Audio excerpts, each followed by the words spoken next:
So, Kenya is trying something pretty huge right now. They're in the middle of this massive educational experiment, and the goal? It's all about tackling the youth unemployment crisis by, get this, getting students out of the classroom and into their communities.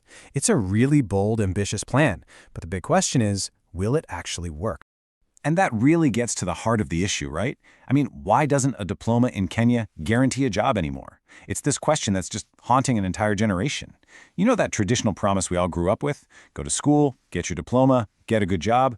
Well, in Kenya, that promise feels broken. So what's going on? Where's the disconnect? Well, there's a name for it. Researchers call it the school-to-work gap. And honestly, it's the central problem that Kenya's entire new curriculum is trying to solve. Basically, what's happening is this. There's a huge disconnect between what kids are learning in school and what the actual job market needs. It's like they're being given a map for a city that doesn't exist anymore. And this gap, it's leaving thousands of educated, smart young Kenyans totally unprepared for the modern workforce. It's the fuel for this whole unemployment crisis. Okay, so what's the big idea to fix this? Well, enter the competency-based curriculum, or CBC for short.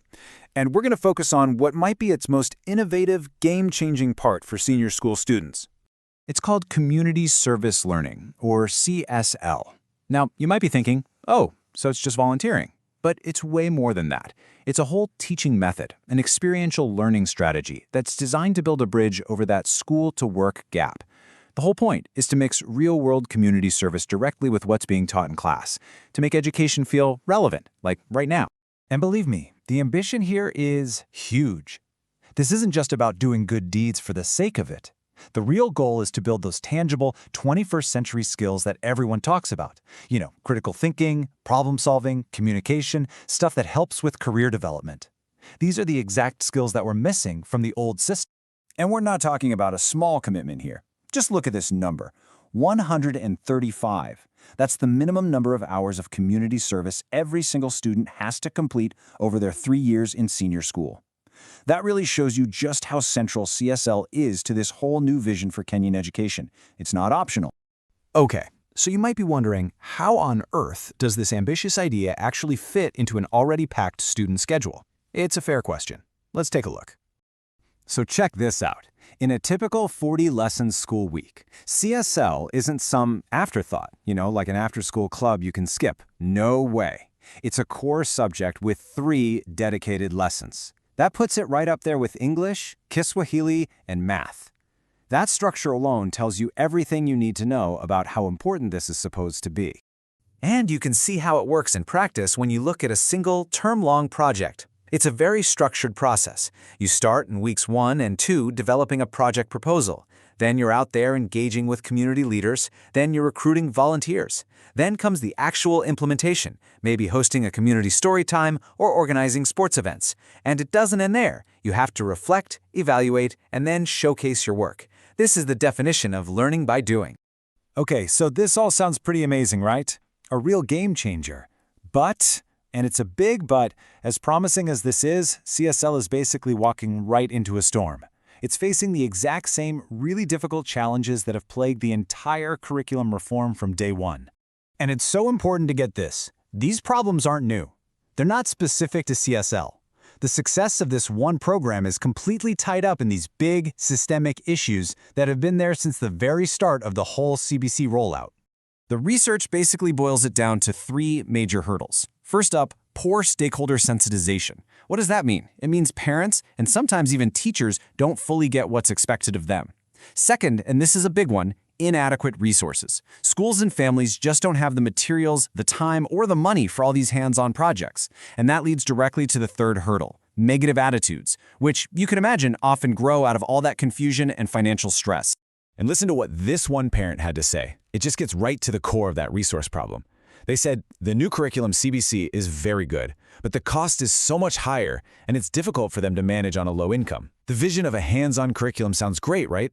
But the reality is a massive financial burden on families. Good ideas cost money, and right now it feels like parents are the ones footing the bill. And this next quote, wow, it perfectly captures the confusion and the negative attitudes. A parent asked, who is now more creative and imaginative, me or the child? They go on to say that of course a grade 4 kid can't make a scarecrow on their own. You can just feel the frustration. Parents feel like they're the ones doing the homework, not their kids, and that's leading to some serious resentment. So with all these problems, is CSL just doomed to fail before it even really starts? Well, not necessarily. Researchers have actually proposed a really clear 3-step plan to try and navigate these challenges and make sure the program can actually succeed. It's called the transmission, transactional, and reflection model. Sounds a bit academic, but it's actually super straightforward. Step 1, transmission. You build the foundation in the classroom. You teach the theories and the skills students are going to need. Step 2, transactional. That's the learning by doing part. Students go out into the community and actually apply that knowledge. And then step 3, and this is absolutely crucial, reflection. They bring that experience back into the classroom to talk about it, think critically about what they learned, and connect it all back to the curriculum. It's a simple but really powerful cycle. Learn, do, and then process.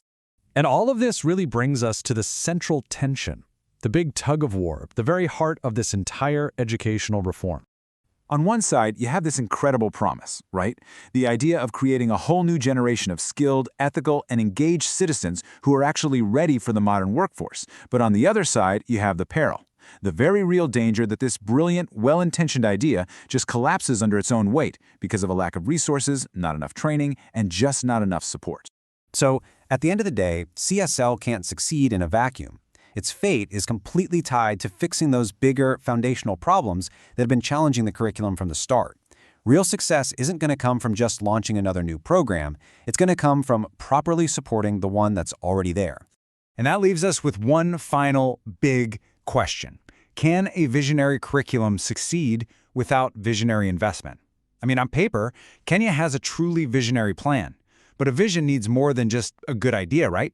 It needs the money, the resources, the training, and the collective will to actually see it through. Whether it gets that, well, that remains to be seen.